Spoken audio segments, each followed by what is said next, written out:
ભાવનગર શહેર અને જિલ્લામાં સતત બીજા દિવસે માવઠાએ ધબધબાટી બોલાવી હતી. સતત 2 દિવસથી વરસી રહેલા વરસાદને કારણે સ્થાનિક નદીઓ ગાંડીતુર બની છે. ડેમો પણ છલકાયા છે. ત્યારે ભાવનગર શહેરમાં આવેલું ગૌરીશંકર તળાવ ઓવરફ્લો થયું. ઉપરવાસમાંથી પાણીની સતત આવક થતાં બોર તળાવ છલકાયું. કારતક માસમાં પહેલીવાર તળાવ છલકાયું ત્યારે તળાવના આકાશી દ્રશ્યો નયનરમ્ય લાગી રહ્યા છે. તળાવમાં ભરપૂર પાણીની આવક થતાં શહેરના પીવાના પાણીની સમસ્યા દૂર થઈ. તો અમરેલી જિલ્લાનો સૌથી મોટો ખોડિયાર ડેમ ફરી છલકાયો. ભારે વરસાદના પગલે ઉપરવાસમાંથી પાણીની આવક થતાં ધારીના ખોડિયાર ડેમના 2 દરવાજા ખોલવામાં આવ્યા. જિલ્લાના સૌથી મોટા ડેમના 2 દરવાજા 0.22 મીટર ખોલી પાણી છોડવામાં આવ્યું. 1200 ક્યુસેક પાણીની આવક થતાં 2 દરવાજા ખોલી દેવાયા. તો અમરેલીના ઠેબી ડેમનો એક દરવાજો ખોલવામાં આવ્યો છે. ઉપરવાસમાં પડેલા કમોસમી વરસાદને કારણે ઠેબી ડેમમાં પાણીની આવકમાં વધારો થયો છે.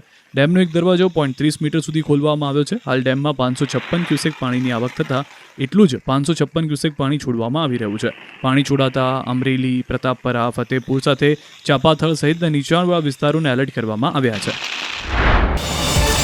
QR કોડ સ્કેન કરો અને ડાઉનલોડ કરો ન્યૂઝ 18 એપ. મેળવો ગુજરાત અને દેશ દુનિયાની પળે પળની અપડેટ્સ.